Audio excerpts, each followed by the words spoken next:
오늘은 뜨거움의 이유라는 제목으로 하나님 말씀 나누겠습니다. 지난 3주 동안 저는 성령 충만함이란 무엇일까 라는 질문을 가지고 설교를 준비했습니다. 세 편의 설교를 키워드로 정리해 보자면요, 이렇게 정리했었는데요. 한번 읽어주시겠어요? 시작. 소속, 생명, 일상. 기억이 나시면 감사하겠네요. 나의 소속을 하나님께 주는 사람, 또 생명을 살리는 사람, 마지막으로 일상을 지탱해 나아가는 사람, 이 사람이 바로 성령 충만한 사람이다. 우리가 이렇게 말씀 나누었습니다. 성령 충만함의 의미를 다양하게 나누고 싶었기 때문입니다. 그런데 저의 이런 설교가 성령 충만 하면 떠오르는 가장 익숙한 이미지, 익숙한 특징 뭔가요? 뜨거움. 이 뜨거움을 비판하는 것처럼 들릴 수 있지 않을까라는 생각이 들었어요. 절대 아닙니다. 뜨거움은 성령 충만의 기본 중의 기본이자 근본이 되는 특징입니다. 왜? 앞서 말씀 나눈 성령 충만의 여러 특징들, 소속, 일상, 생명, 이런 것들을 뜨거움이 가능하게 하는, 뜨거움은 이런 것들을 가능하게 하는 근원적인 힘이기 때문입니다. 뜨거움은 내 삶에 성령의 능력과 성령의 열매가 나타나게 하는 기초 중의 기초입니다. 오늘 성경 말씀은 오순절 성령 강림 사건 이후 제자들의 모습을 보여줍니다. 제자들이 성령의 불을 받고 성령 강림을 받고 방언, 즉 각국 다양한 나라의 말로 말하기를 시작하잖아요. 그 소리를 듣고 사람들이 놀라서 막 모입니다. 그 사람들을 놓고 베드로가 연설하는 말, 그게 바로 오늘 여러분이 읽으신 본문입니다.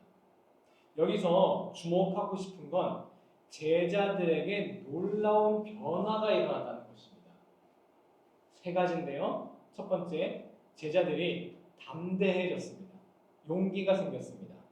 사도행전 2장 14절을 한번 읽어주시겠습니까? 시작. 사도행전 2장 14절 시작. 베드로가 요한에서 함께 서서 소리를 높여 이르되 유대인들과 예루살렘 사는 모든 사람들아, 이 일을 너희와 알게 할 것이지 내 말에 귀를 기울이라. 아멘. 여러분, 이 베드로의 태도를 보십시오. 이 수많은 사람들 앞에 어떻게 했다고요? 서서. 또 마지막 구절, 내 말에 귀를 기울이라. 아주 담대한 모습입니다. 베드로는 원래 어떤 사람이었습니까? 예수님이 십자가에 못 박으라고 많은 사람들이 모였을 때 그곳에서 그 사람들을 피해서 숨어 있다가 지적받으니까 부인하고 도망쳤던 사람이지요. 하지만 이번에는 모여있는 많은 사람들 앞에 담대히 나아갑니다. 놀라운 변화입니다.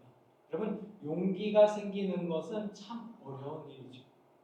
둘째 변화는 이 사람들이 지혜로워졌습니다. 사도행전 2장 16절 17절 읽어보겠습니다. 사도행전 2장 16절 17절 시작. 이는 곧 선지자 요엘을 통하여 말씀하신 것이니 이것을 하나님이 말씀 17절 17절 제가 또 계속 읽어드릴게요. 17절 16절만 읽으면 되겠습니다. 방언을 듣고 사람들이 이 제자들을 마구 놀렸습니다. 너네들 어떻게 했구나? 술에 취했구나.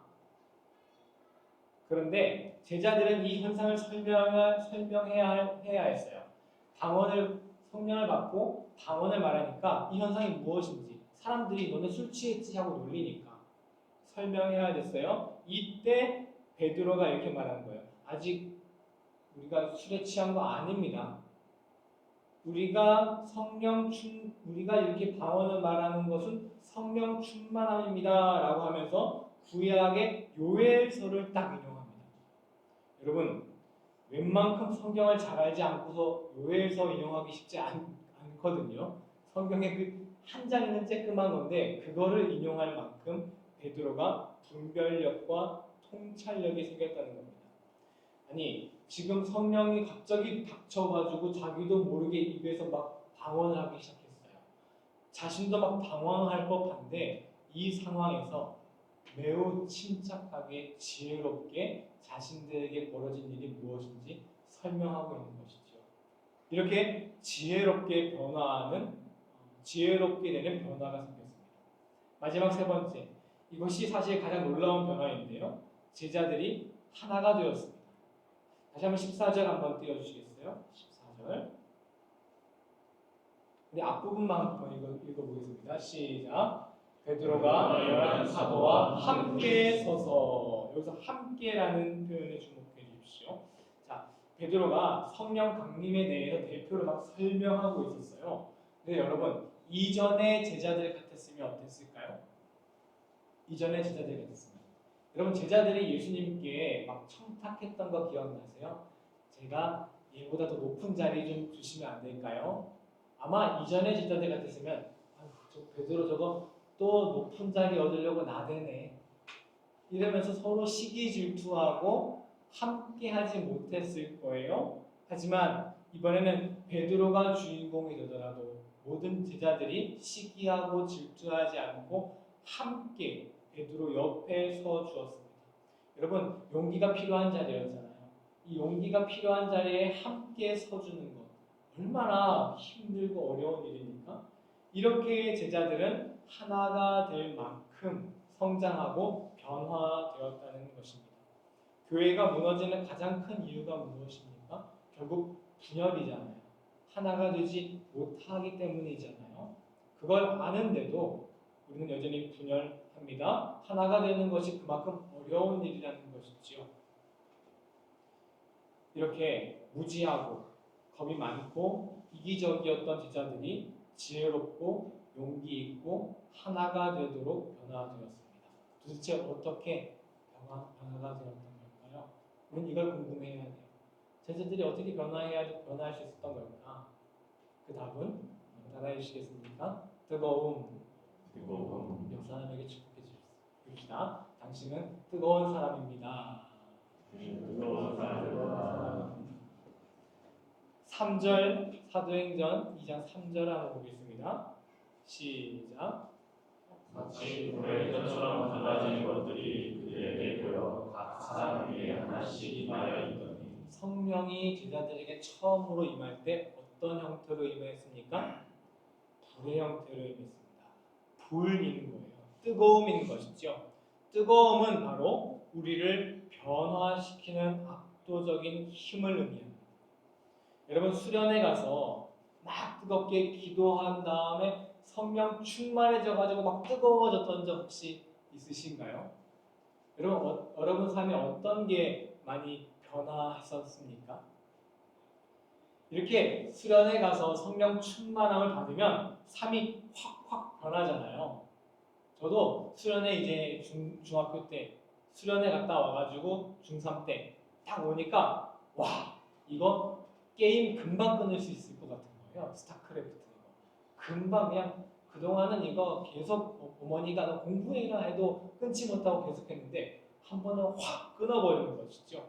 미운 사람에게도 먼저다가 갑자기 난 원수를 사랑해야 돼 하면서 미운 사람에게 먼저다가 평소에 읽지 않던 막 성경 막 읽으신 적 여러분 있지 않으십니까? 수련회 끝나고 나서. 그리고 플레이리스트도 mp3 있던 파일도 원래 막 좋은 날 오빠가 좋아요 막 이런 거에다가 다 CCM으로 다 바뀌잖아요. 수련회 끝나고 나서. 그런데 우리는 이런 걸 보고 뭐 한 달밖에 못 가잖아. 식으면 제자리잖아. 이런 비아냥 거리곤 합니다. 하지만 사실 여러분 놀라운 일이죠. 한 달밖에 못 가면 여러분 어때요? 우리가 작심삼일이란 말 하잖아요. 3일도 지속하기 힘든데 우리가 단 하루라도 하나님 말씀대로 살기 어려운데 성령 충만함 받아서 불 받아서 한 달이라도 내 삶이 변화한다면 그게 왜 비아냥거리를 받을 이유가 어디에 있어요? 너무 위대한 변화죠. 성령 충만의 뜨거움은 우리를 변화시키는 압도적인 힘을 의미합니다. 여러분, 나의 소속을 하나님께 두는 것.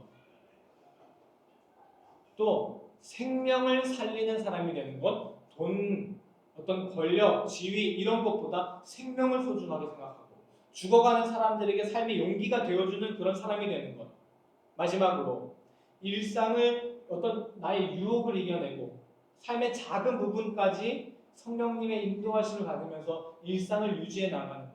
이거 나의 스스로의 힘으로 할 수 있는 것입니까? 아니요. 성령님의 압도적인 능력이 없으면 도저히 할 수 없는 일이죠. 우리는 매일매일의 삶에 이 뜨거움, 성령님의 압도적인 힘이 필요합니다. 나를 변화시키는 능력이요. 이것이 바로 우리가 뜨거움을 사모해야 하는 이유입니다. 우리가 머리로는 알 수 있습니다. 뜨거운 막 성령 충만함 받아서 막 뜨겁기만 하면 그게 다가 아니야. 성령 충만함 받아서 생명을 살리는 사람이 돼야지. 일상을 깨끗하게 유지하는 사람이 돼야지. 하지만 여러분, 뜨거움이 없어서 변화하지 않는다면요, 그냥 머리로만 알고 있게 되는 거잖아요. 생명을 살리는 사람이 맞아. 일상을 유지하는 사람이 맞아. 세상에서 가장 먼 거리가 머리에서 가슴까지다라는 말 하지 않습니까? 뜨거움은 이 머리에서 가슴까지의 이 먼 거리를 이어주는 힘입니다. 정말 위대한 힘인 것이죠. 반대로도 마찬가지입니다. 뜨거움의 이유가 있어요. 아까 말씀드렸듯이 일상, 생명, 소속, 우리가 나누었던 이런 성령의 열매를 맺기 위해 뜨거움이 필요한 겁니다. 그런데 뜨거움 그 자체가 목적이 되면 맹목적인 뜨거움, 뜨겁기만 한 게 목적이 되면 안 되죠. 뜨거움으로 우리가 압도적인 힘으로 변화하는 우리가 되기를 간절히 축원합니다. 우리는 이 성령의 뜨거움을 어떻게 그러면 얻을 수 있을까요? 제자들은 어떻게 성령의 불을 받을 수 있었겠습니까? 사도행전 1장 13절에서 14절 한번 볼까요? 여러분 읽어주시겠습니까? 사도행전 1장 13절에서 14절 시작. 그러나 그들이 유하단 강가로 올라가니 베드로, 요한, 야고보, 안드레와 빌립, 도마와 바돌로메, 마태와 알페의 아들 야고보, 세로신 시몬, 야고보의 아들 유다가 다 있었어. 여자들과 예수의 어머니 마리아와 예수의 아우들과 더불어 마음을 같이 하여 오직 기도에 있었다. 이들이 무엇을 했습니까? 이들은 예수님이 승천하신 후에 함께 모여서 기도했습니다. 결국 기도입니다. 여러분, 이들이 함께 모여서 어떻게 기도했겠습니까? 100여 명이 모였다고 우리가 증언을 하는데, 이들이 함께 모여서 이렇게 눈 감고 손잡고 명상 기도했겠습니까? 그럴 수 없죠. 뜨겁게 기도했다는 거예요. 뜨겁게 기도하던 중에 성령의 불이 이들을 휘어잡아 이들이 변화했던 것입니다. 간혹 오순절 성령 운동 계열의 교회, 그러니 이제 뜨겁게 부르짖는 기도를 하는 교회에 대해서 비아냥거리는 시선이 간혹 있곤 합니다. 천박하다 이런 식으로 놀리는 거죠. 혹시 오순절 교회 출신 계신가요? 한국에서 혹시 그런 시선이 있다는 걸 좀 느끼셨나요? 한국 교회에서? 저건 너무 맹목적이야. 너무 교양 없어. 있단 말이죠. 하지만 여러분, 절대 우리는 그 뜨거운 기도를 천박하다 놀릴 수 없습니다. 제자들이 성령을 어떤 와중에 받았습니까? 부르짖어 기도하는 와중에. 뜨겁게 부르짖는 기도가 성경에 나온 기도예요. 여러분, 성경에서 기도했다는 증언을 찾아보십시오. 조용하게 기도했다? 성경에 한두 번밖에 안 나옵니다. 모든 곳에서 다 온통 내가 주께 부르짖었사오니, 부르짖었다 검색하면 성경에서 셀 수 없을 만큼 많이 나옵니다. 성경에서 말씀하는 기도는 부르짖는 기도입니다. 오순절 성령운동 계열 교회의 시작에는 기도와 함께 위대한 변화가 있었습니다. 오순절 이 성령교회는 1906년에 LA 아주사 거리라고 하는 곳에서 한 가정집에서 시작된 부흥운동에서 시작했는데요. 먼저는 찰스 팔함이라는 목사님이 어떤 제자들과 함께 성경 공부를 했어요. 성경 공부를 하는 와중에 갑자기 방언이 터졌어요. 그래서 되게 그 학교가 유명해진 거예요. 그곳에 수업을 듣고 싶었던 시모어 목사라는 사람이 있었어요. 이 시모어 목사는 목사긴 했는데 뭐 신학 교육 받아본 적이 없는 그냥 그런 목사였어요. 그래서 이제 신학 교육을 받고 싶으니까 이 찰스 파람 목사 방언이 터진 이 강의실에 가고 싶었던 거예요. 근데 이 시모 목사는 그 강의실에 갈 수가 없었어요. 왜였을까요? 당시는 1904년 정도였어요. 왜냐하면 이 시모 목사는 흑인이었기 때문이에요. 흑인과 백인이 같은 장소에 있을 수 없기 때문에 시모 목사는 이 강의를 들을 수 없었다는 거예요. 그래서 시모 목사가 제발 그러면 복도에 앉아서라도 듣게 해달라. 그래서 문을 열어서 울로 따지면은 문을 열어서 저기 복도에 앉아서 시모 목사가 강의를 들었어요. 이 시모 목사가 아주 그 감명을 하고 방언의 은사를 받게 된 거죠. 이 시모 목사가 방언의 은사를 받고 LA에 있는 한 성결교회 부흥회에 초청을 받습니다. 그러면서 막 방언에 대해서 막 설교를 하는 거예요. 근데 이 성결교회 사람들이 화들짝 놀란 거예요. 이게 무슨 회개 망측한 소리냐 해가지고 이제 휴식 시간에 설교가 이제 전타임 후타임이 있으면 이 휴식 시간에 목사님을 이제 잠깐 내보낸 다음에 교회 문을 잠가버립니다.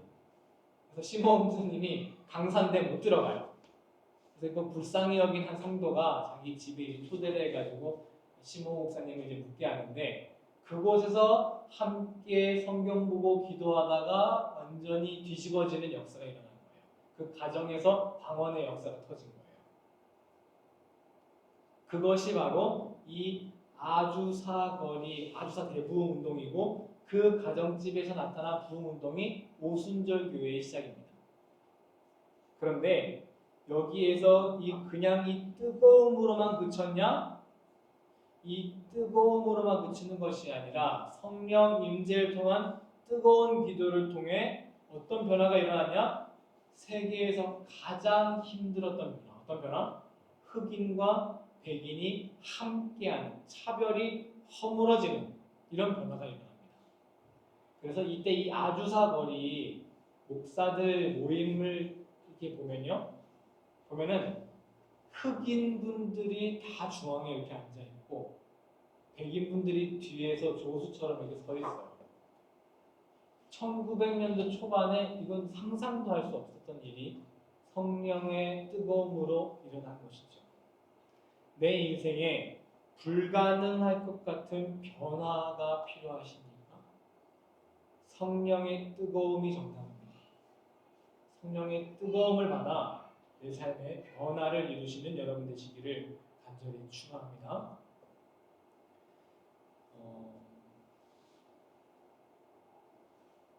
기도가 정말 이 변화의 정답입니다. 왜냐하면 기도를 통해 우리를 변화를 위해선 나 스스로를 내려놔야 하기 때문입니다. 그럼 부르짖는 기도를 하는 건 하나님이 듣지 못하기 때문에 우리가 크게 기도해야 되는 거 아니죠. 우리가 뭐 더 크게 기도한다고 하나님이 더 잘 들으시고 작게 기도한다고 안 들으시는 거 아니잖아요. 여러분 또 부르짖는 기도가 어떤 주문을 외운다거나 무당이 굿하는 것 그런 것도 아닙니다. 부르짖는 기도가 왜 능력 있는 기도냐? 바로 부르짖음을 통해 나를 내려놓는 과정이 되기 때문입니다. 여러분 어떠세요? 여기서 한번 진짜 기도합시다 해서 막 뜨겁게 갑자기 막 부르짖으며 기도하실 수 있는 용기가 있으신 분 혹시 있으신가요? 그거 쉽지 않아요. 뭐 때문이죠? 나를 내려놓지 못하기 때문이에요. 체면이 있고요, 지위가 있고요, 내 생각도 있고요. 이렇게 기도하는 거는 옳지 않아. 이런 내 생각도 있을 거고요. 제가 서울에서 조금 이제 부자분들이 다니는 교회에 다닌 적이 있어요. 정말 그 강남 부자 말고 진짜 전통적인 강북 부자 그뭐 청운동 뭐 이런 데 있잖아요. 거기 효자동 이런 데 이제 거기 이제 다들 이제 좀 부유하신 분들이 많이 다니는 교회였는데 새벽 기도에 이제 다 나갔어요. 새벽 기도에 나가서 청년들이 뭐 준비를 하더라고요. 뭘 준비하나 보니까 카세트 테이블 준비를 해요. 아니, 당연히 뭐 새벽 기도에 뭐 음향 같은 거 다 준비되어 있었을 텐데 왜 카세트 테이블 준비하나 했더니 그 교회는 목사님이 딱 설교하시고 기도하겠습니다 하면은 허하게 기도해야 돼요. 근데 청년들이 조금 용기를 가지려고 자기들이 카세트 테이블을 가져간 거예요. 그래서 크게 틀지도 못해요. 자기들끼리만 들을 정도로 툭 틀어놓고 기도를 해요.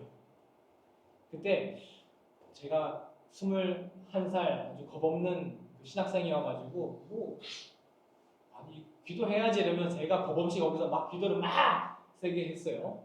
그때 이제 눈을 한 다음에 기도 끝나고 눈을 딱 떠보니까 쪽지가 앞에 이렇게 놓여 있는 거예요. 교양 있게 기도합시다 이렇게 써 있었어요. 제가 그 교회를 뭐 판단할 수 있는 거 아니고 지금 그 교회가 어떤지 몰라요. 하지만 여러분 그 교회가 뭔가 변화를 가질 수 있었겠습니까? 그 교회가 어떤 그 교회 안에 어떤 문제가 있었을 때, 그 교회 안에 변화가 필요한 어떤 고지식한 부분이 있었을 때, 그 교회가 어떤 변화를 이끌어낼 수 있었겠습니까? 변화는 나를 내려놓는 뜨거운 기도에서만 올 수 있습니다. 뜨거움을 받는 두 번째 방법은 회개입니다. 회개 또한 결국 나를 내려놓는 것이죠. 여러분 1907년에 평양 대부흥 운동을 잘 아실 겁니다. 이 평양 대부흥 운동이 있기 전에 그 불씨가 된 운동이 있는데요. 1903년에 원산 대부흥 운동이라는 것입니다. 여기에는 한 백인 선교사가 회개를 하며 부흥이 일어났는데요. 하디 선교사라는 사람이 자기가 캐나다 출신의 백인 선교사입니다. 선교가 자꾸 가로막히는 느낌이 들고 뭔가 자꾸 막히는 느낌이 드는 거예요. 그래서 기도를 하는 와중에 깨달았어요. 자신이 백인으로서 우월감을 가지고 있었다는 것을. 동양 사람, 이 조선 사람들을 무시하고 있었음을요. 그러면서 공개적으로 부흥회 때 자신이 당신들을 내가 무시했습니다. 내가 백인으로서 우월감을 갖고 있었습니다. 라면서 회개를 했고 솔직하게 이 회개를 시작으로 부흥 운동이 일어나서 평양 대부흥 운동도 결국 회개의 역사였거든요. 사람들이 손을 들고 일어나서 자기의 죄를 고백하면 거기에 대해 함께 통곡하며 울며 기도하고 또 누가 또 자기의 죄를 고백하면 또 거기에 함께 기도하고 이게 바로 평양 대부흥 운동이었습니다. 사람들이 자신의 죄를 스스로 고백하며 변화를 이루었던 것이죠. 여기에서 또 놀라운 변화가 앞에서 백인과 흑인의 차별이 무너졌던 것처럼 신분 제도가 무너지는 변화가 일어납니다. 양반들이 노예 문서를 태우기도 하고요. 또 자신을 따라 교회를 나온 노비가 교회 리더로 선출되자 그 노예의 주인이 노비의 주인이 양반이 그 노비를 아주 씁쓸하게 섬깁니다. 나중에는 그 노비를 신학교 보내서 신학교까지 보내줘서 목사가 되게 하거든요. 그래서 목사로서 그 자기의 노비 출신이었던 그 목사를 아주 겸손하게 섬기는 양반 선생님들이 많이 배출됩니다. 여러분 우리 한국 교회는요 양반이 노비를 섬기던 교회였어요. 양반이 노비를 섬기는 교회 이거 얼마나 위대합니까? 지금 한국 교회는 어떻습니까? 양반이 노비를 섬기는 교회가 아니라 양반 놀이하는 교회는 아닐까. 교회 안에서 지위, 계급, 출신 이런 걸로 서로 나누고 모이고 말이죠. 우리는 지금 변화가 필요합니다. 뜨거움이 필요합니다. 어떤 물질을 뜨겁게 만들면 그냥 열을 가하면 아무것도 변하지 않습니다. 그 속성이 그대로 남아 있습니다. 불로 태워야 그 속성이 변화합니다. 여러분 우리가 뜨거움이 필요한데 대충의 뜨거움 가지고는 안 됩니다. 확실한 뜨거움이 필요합니다. 물을 그러면 뜨겁게 만들면 그냥 뜨거운 물이 되는 겁니다. 어디까지 올려야 변화가 일어납니까?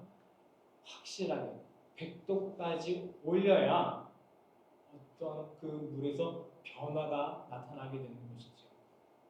여러분, 우리가 힘들지만 나를 내려놓는 기도, 뜨거운 기도. 그래서 내 삶에 불가능한 변화를 이뤄내는 기도를 하는 우리가 되기를 예수님의 이름으로 간절히 축원합니다. 우리 기도하고 찬양하고 기도하고